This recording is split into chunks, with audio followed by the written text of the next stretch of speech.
When you're up against a hostile room of people who don't want to be there, you need real strategies that get results.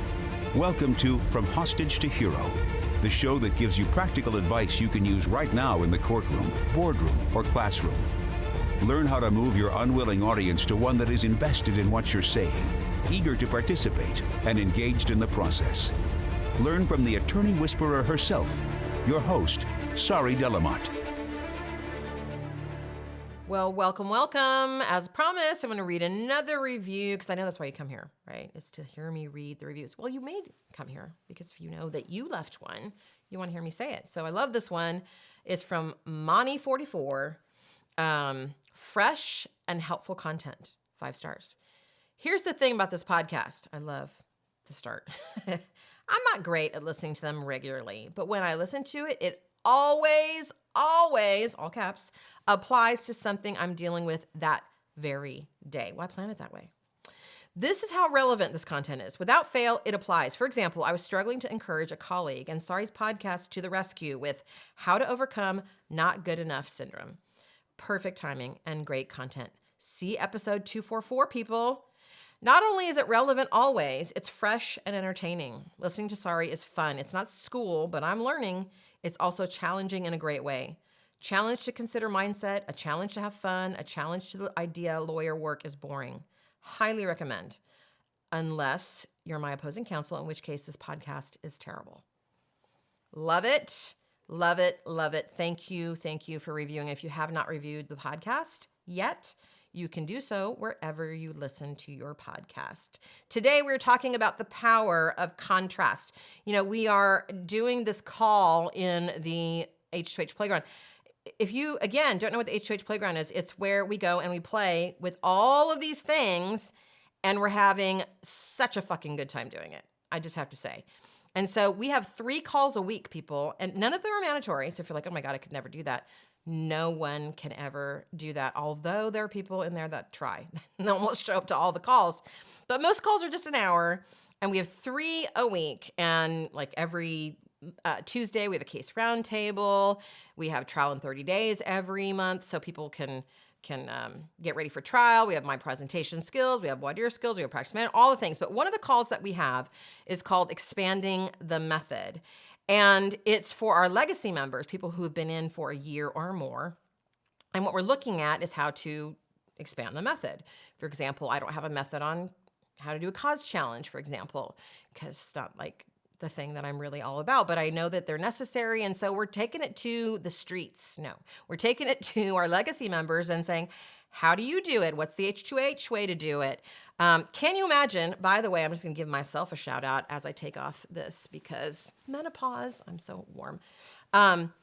Any other group out there going, hey, I want to work with y'all on expanding my method? See, here's the thing that bugs me because I say this all the time. Any person out there who particularly is not a trial lawyer and is telling you all the things and how they know everything and how you're stupid and they're smart, just fuck that. They will never have to stand in front of a jury. I will never have to stand in front of a jury. Fuck that shit. So I'm smart enough to go to y'all, because you're the experts, and say, how are you handling this? Now, I'm very, very lucky because I have Coach Jody, who is one of the most brilliant lawyers that ever lived, one of the most brilliant people that ever lived, that is my spirit animal. If I could grow up and be Jody Moore, that is who I would be. So her and I do this call, and we're just exploring a bunch of these different things. In fact, you're going to hear from one of our legacy members. They're going to join me on a podcast, I believe next week, or if it's not next week, it'll be the following. Because they've been doing their own research and came up with all this cool stuff. So this basically what this call is about is just like, let's just play with stuff. But what's come up many, many times, both in conversations with Jody and I or conversations with this Expanding the Method group, is this idea of contrast and how it is central to the H2H philosophy. Now, if you're like me and you're scrolling Facebook and you see an ad for rug cleaning, you know, where they're like, it's not even an ad. Sometimes they're just like showing it. Like, who knew before the internet was invented? Like, if somebody had come and said, you know what, I'm going to clean this rug and I'm going to videotape it, and it's going to have like 30,000 people watch it. People are like, you're fucking crazy. So I'm watching this video of this person cleaning this rug. And why? Because it's like, I'm loving the before and after. I'm like, there's no way they're going to make this like, it's like a rug that's completely brown. And then at the after, it's totally white. And you're like, oh, that's not going to happen. And guess what? It does happen. And I'm watching it, and it's stupid. And why am I watching this? But the point is, we love before and afters, right? You see here's, this kitchen before, and it's got like, the gross oak cabinets. Sorry if you have oak cabinets, but they are gross. And now it's like, they've totally done a difference. Now, they could just show us the new thing, right? They can be like, look at this cool kitchen. But it's even more cool because we saw the before. We even do it with people, right?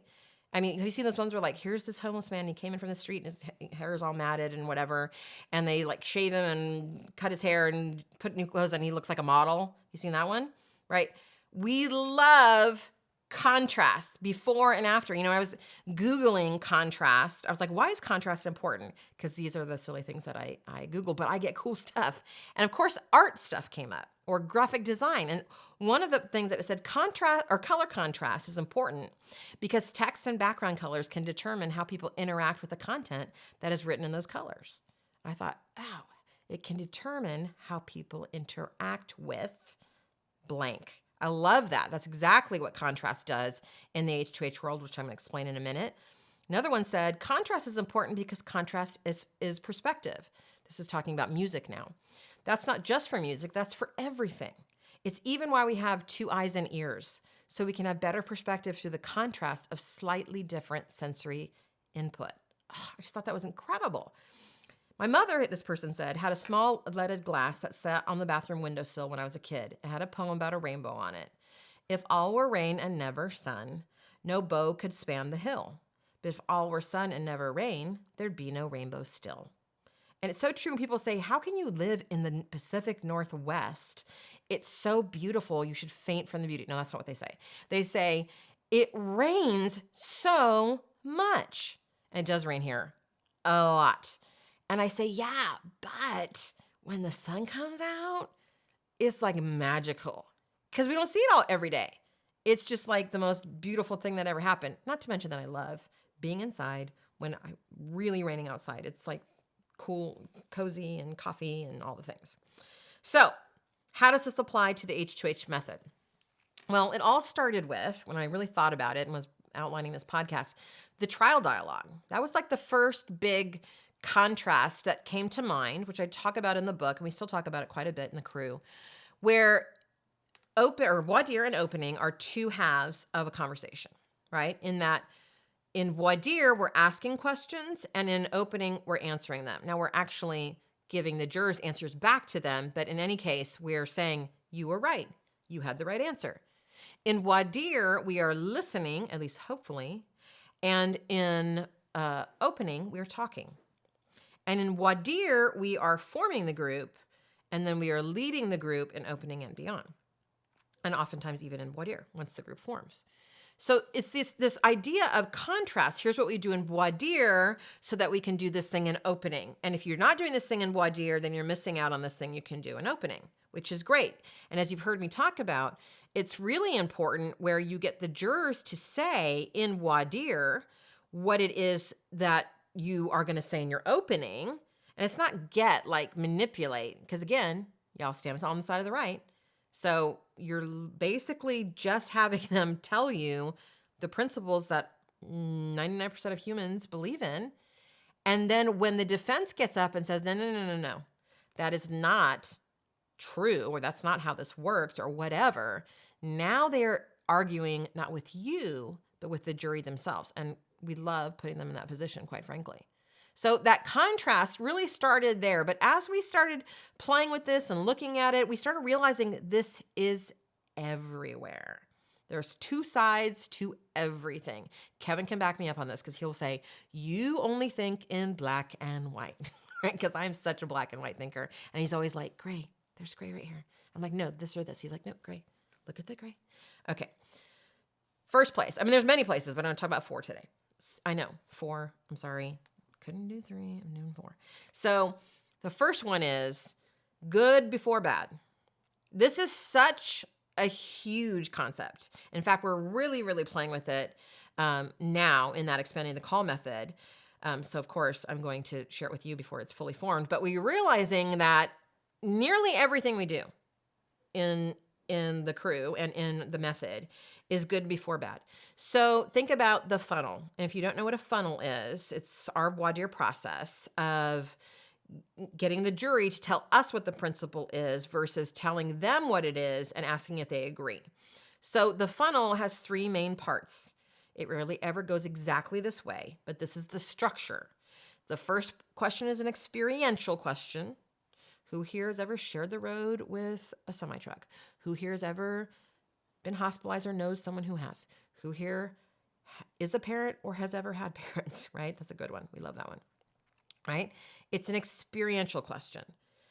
Then the second question is, what are your expectations about said experience? So if it was been hospitalized, we don't go and ask everybody about, well, what was that like? Why were you there? Because that's intrusive and we don't really care and that wastes a lot of our time. We say, what were your expectations around being monitored? Now, I'm finding, especially in car cases, this has nothing to do with what we're talking about today. I just want to share this with you, that we have some cynical jurors out there. And so we'll say, how many of you got here in a car today? And, everybody's raised their hand and we say, what do you expect of other drivers on the road? And they'll be like, that they're idiots, that they're going to crash into me, right? And so what you might have to do in that case is change your wording to, what do you hope from other drivers on the road? How do you hope they will behave or conduct themselves? So hope, you can change the word to hope, okay? But that's the second question. And then the third question is, well, what can happen if?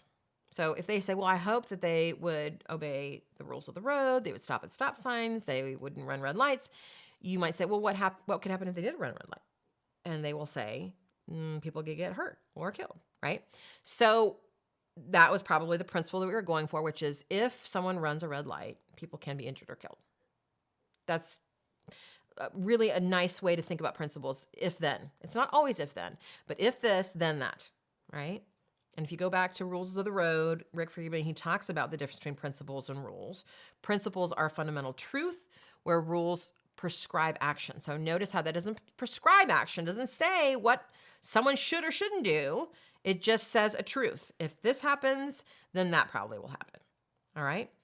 So notice how even there we do good before bad, right? So instead of saying, who here's ever shared the road with a semi-truck, and then saying, there's lots of accidents, aren't there? Aren't you afraid of a crash? Who's afraid of a crash, right? We go right to the bad. We say, what are your expectations in terms of training? So we get the jury to say, here's the way to avoid this. I did a podcast last month or the month before about defensive attribution and how we cannot get around it. Our brains are wired to keep us safe. So if we can't get around it, why not use it? Why not let jurors tell us how this thing could be avoided? By the way, that is one of the questions that you must answer, as you've heard me say before, to win any plaintiff case. This could have been avoided, and money can help. Those are the two questions. So right here, you have an opportunity to have the jurors tell you that this could have been avoided. Well, what's important about training? Well, because if they know how to handle driving in snow, then less crashes occur. Well, what could happen if they don't know how to drive in snow? People get hurt and killed, right? So we have the good, here's how to avoid said danger. It's just right there, hidden in our funnel. And then we have the bad. But what could happen if that doesn't happen? And there's a great example of contrast. Now, we also use that in the ideal juror profile, which remember is you take all your fears, defense arguments, things you're worried about, and you list them all out, and then you go, okay, what would my juror have to believe in order for this not to be true? Now, notice how that is backwards. And I think that's why, and I did a podcast last month probably, on some of the issues with the ideal juror profile. I think the reason why we're getting in trouble there, even though you're supposed to go to the good, is because we're starting with the bad. Notice, we're like, here's the fear. How do we fix the fear? And somehow, because we start with the fear, it just gets all like entangled and it's like taints it. And then it gets into our funnels, and then we have these defense-oriented funnels. We're like, why isn't this working? And we're like, we're trying to funnel a defense point. And so one of the things that we've been talking about in the Expanding the Method call, and this is, again, brilliance of Coach Jody. If you want to come work with Coach Jody, get in the fucking crew. I mean, she alone is worth it. I know I'm worth it, but she's amazing, as are all of our other coaches. They're incredible. But today I'm talking about Jody's brilliance. So she said, why don't we start with our hopes and thinking about, why did we take this case? What did we find worthy in this? And start our ideal juror profile from there. What are the things why did we take this case? Those are the very same things that we want to see in jurors. I'm not saying we're throwing out the ideal juror profile, but I am saying that because of this really principle or philosophy of H2H, it's not quite aligned, I'm finding. Right? Here I am saying that one of my things, which I love, the ideal juror profile, is not quite aligned with the direction that H2H is going. So keep that in mind. So when you're doing this, you're thinking about good before bad. So instead of going right to bad, which in jurors' minds make them think, y'all are here litigating every little thing. When you start with the good, the jurors think, the world is a dangerous place, but we can be safe if certain rules are followed, right? It just flips it on its head. It absolutely, utterly changes the conversation. You can have the same exact facts, and if you put them in the wrong order, meaning bad before good, you will have a completely different outcome. So this good before bad is huge when it comes to the H2H method. When you're working with your own cases, before I go on to some other things, I want you to be thinking about what is the good that we are protecting. So we are protecting intact families, safe workplaces, safe hospitals, so on and so forth. And that is the frame that I want you to be thinking about as you're creating your voir dire and your opening. It's so ingrained that you are always wanting to go in and find out who believes the defense thing, that you spend hardly any time on, this is the world I want to create, and I'm looking for people who want to create it with me. This is why we say we're changing the world here at H2H. So you're always juxtaposing what you're standing for against what they value, which is oftentimes profit and only profit. It was great in our trial lab last month, where one of the questions was, it was about a logging truck, and it was about the length of the logs. And one of the questions was, why would a paper mill not limit the length of the logs when that can save lives? Jurors were right there. Money. Great question, by the way. Okay. We just had in the crew, and I'm going to use this as an example, a new member, so this is nothing against them, they're just learning the method, who was like, okay, I need to voir dire the panel on LGBTQA plus issues. So how do I do that? And I was like, I don't even know anything about your case, and I can tell you that this case probably has nothing to do with LGBTQA. That's probably a factor of it, but the fact that someone in this case is of LGBTQA plus is a defense point. And so if you go in and your first thing is voir diring on that and people's thoughts on that, that's what you make the case about. So I'm not saying we're not going to handle that, but my question to you is, what is your case actually about? What are you protecting? What world are you creating? Then we're going to go handle that shit. Don't make it about that shit. So just an example of how ingrained that is in you. And it's not that you guys are wrong. If you, somewhere down the line, it's like, this is what we have to do. We have to go in there and we have to kill off all these people. No. Number 2, the other place contrast plays in the H2H method is who is willing versus who is not willing. Again, this is also in voir dire. So in voir dire, we have a very specific way in H2H that we talk about money. So we start with responsibility, and we use the a responsibility funnel. It could be anything, but basically the principle at the bottom of that funnel that we want jurors to tell us is that people should take responsibility when they've hurt someone. So you can get there a variety of ways. Once we have that from the jurors, Then we say, well, how as a society do we hold people responsible? And they'll say things like, well, jail. And we'll say, yep, if it's a criminal case, absolutely, that's on the table. What if it's not? What if it's not a crime that's been committed? And someone will, and if they don't, you can say money. And then we'll say, how does money hold people responsible? And they'll say, well, it can pay for medical bills. And now we start creating a list. So as soon as I hear medical bills, and they'll always do economics first. And other ways of asking that question is, what can money do? And so let's say pay for medical bills, pay for lost wage. So they're going to give me all these economics. Someone might say pain and suffering, or they might say, well, it can send a message, or it can say the life meant something. That would go in my non-economics flip chart. Always have 2 flip charts in trial, always. So then once I have my 2 lists, the attorney says about the economics, now these things come with a price tag. They're the easy damages that you're going to have to determine should you become a juror in this case. You just take out your calculator, check our math, but this is the cost of something. It comes with a price. These things have value, but they don't come with a price tag.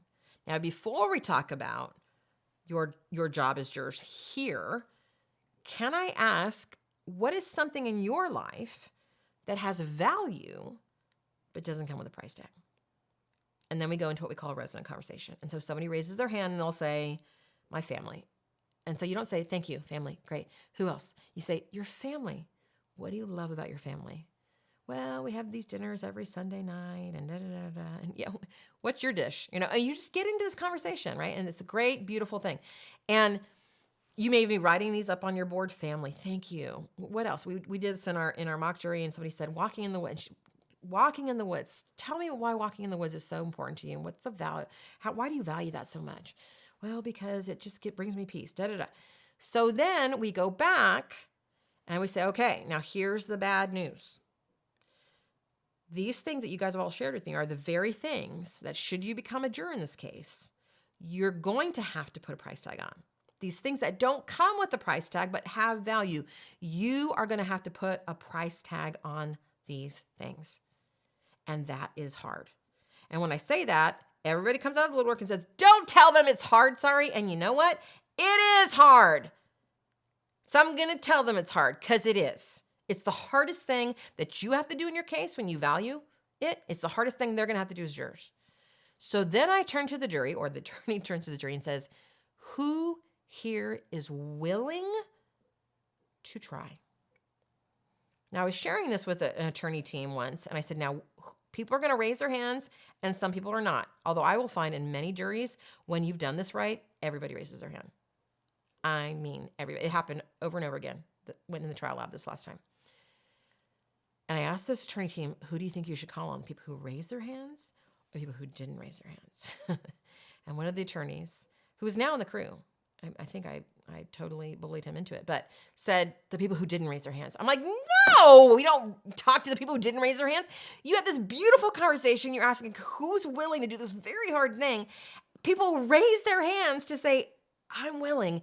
And you're like, yeah, fuck all y'all. Why aren't you raising your hand? And when I said it, it was funny, and he totally got it. But you're saying this is this noble, important thing. And so, yeah, I know there's people who don't want to do it in your brain. But what you're communicating to the jury is, I want to honor those of you who are willing to do this thing, because that shows that you view that as important, right? When you are, putting together a team for sportsing, right? You're not like, okay, let me cut all these people. And then you look at all the other people and you're like, okay, I guess that's the team. You don't do that. At least I don't think you do. They have all these like TV programs, the first pick, then over here, first pick, and then this is our second pick. They're not like, okay, first loser, you're gone. Next loser, we don't want you. They don't do that. They're like, team first, and then we deal with people who don't want to be here. So that's a huge part of the H2H method in terms of contrast. Who's willing before who's not willing. Number 3. This is opening now.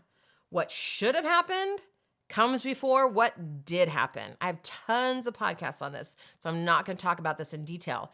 But here at H2H, we always start with our teaching section before we tell the jury what happened. Because we say, here's what should have happened. Here's the right way to do it. Here's what the doctor should have done or doctors should do in these scenarios. Here's how property owners should handle snow and ice. Here's how cars should handle being on the road, right? Let me tell you what happened here. There's that contrast again.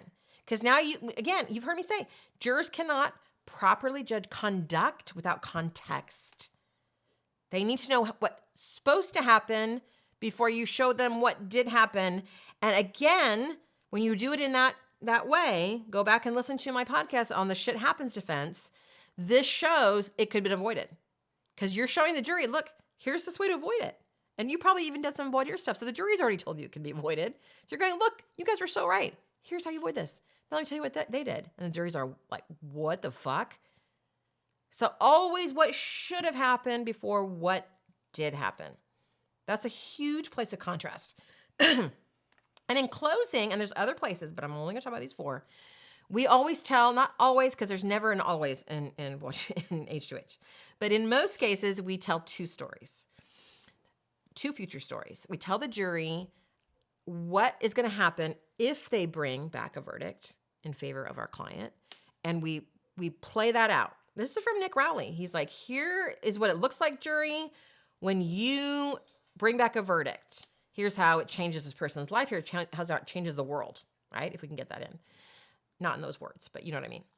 And then we also show them the story about a jury that chose not to help and how this person had more health problems and how they couldn't come back and ask for more money and how the wife had to quit her job, right? It's imaginary, both of them, and we say that ahead of time, but we're clearly showing the consequences of both of their choices. Again, the contrast. So Kevin was out of town this weekend. He was at the beach house doing some repairs, and he brought the Peloton there because I asked him to, even though we brought it from there to here. And of course, he didn't say, why did we do that? He just was like, sure, you want the Peloton there? Great. So, because that's his love language. And so he was gone. So obviously our child was not going to be fed. But at one point she was roaming around and looking for crumbs on the ground. And I was like, okay, I guess I should probably fry her an egg. And because I could do that. Turns out I can't do that, right? So I give her the egg and it's over hard, right? So there's nothing runny. And she's like, it's runny, I'm not eating it. And I'm like, you are eating it and I'm not making another one. She's like, it's not how Issy makes it. I'm like, I know, nothing I do is how Issy makes it, but you're eating the egg. She's like, I'm not eating the egg. So then I said, okay, you don't have to. But if you do not eat the egg, then no other food is coming, which probably no other food was coming anyway, but she didn't know that. So, I said I was going to order pizza because obviously I'm not going to cook. And if you eat this egg, then we can get pizza. But if you don't, this is it for food today. Because she's been having some stuff with food. If it's not perfect, even with Issy, Dad, she's not going to eat it. And she's like, I'm like, what's your choice? She's like, can I think for a minute? And then she was like, well, how much do I have to eat? And then she ate most of the egg. But I clearly outlined the consequences, so she knew what they were, and now you can all judge me for being a terrible mother. But the point is the contrast is clarifying. It isn't messy. And when you have contrast, it strengthens your argument, right? There's black and there's white. That's why the DVAQ, the devil's advocate, it's like, don't do it in your regular voice. It has to be contrast. There's another place. It has to be contrast between your regular voice and your... Yeah, but can't you just say you're sorry? Voice, right? It has to be different. Now, before I let you go, because I know this is getting long, 2 caveats. Be careful. Be careful. So in one of the cases that I was helping with recently, it was a nursing home case, and the attorney kept telling me all of these things that the nursing home was doing right.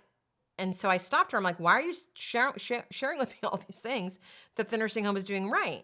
And she's like, because I want to contrast that with then once the staff cuts came, that then they did things wrong. I said, don't do that. Because again, primacy, recency. Don't inadvertently like try to create a contrast, right? The contrast really is between what happened in this case, which I'm not going to say because it's active, that should never happen. Even when they were doing, quote unquote, some of the right things, obviously they didn't do all the right things because this thing happened, which should never happen. So that in itself is contrast enough. Because you guys go first, when you start saying things about all the things that they did right, you prime the juror for going, oh, they're a good company. They did all these things right. And it's hard to walk back from that. Second caveat, don't make what you're having, in your what should happen section, don't create a perfect defendant, right? Like, here's what a perfect doctor would do. And then it's all complicated because the jurors will be like, well, nobody's perfect. You can't hold them to that high standard. It has to be something that's such a duh. That's like simple. Like, duh, of course you do these things. These very simple things before you do the other thing, right? And then here's what happened here. So I hope this helps when you're playing with the H2H method, or even if you're not in the H2H method and you haven't played with it a lot, this idea of contrast. It really, really does sharpen everything for the jury, and it really does create camps instead of it being all muddy. And yes, Kevin, in trial, we don't want gray. We do want black and white. So that's what contrast really allows you to do. So create it, make it bad before good, who's willing before who's not willing, what should have happened before what did happen, and the two stories of a jury that helped and that didn't help. All right, talk to you next week. Have you ever wished that you knew what the jury was thinking? Well, grab a pen and paper because I'm about to give you instant access to a free training I created for plaintiff trial attorneys called 3 Powerful Strategies to Help You Read a Juror's Mind. It's going to help you to understand what the jury is thinking so you'll feel confident to trust them and yourself in the courtroom. Ready for the address? Go to sariswears.com/jury. Enjoy!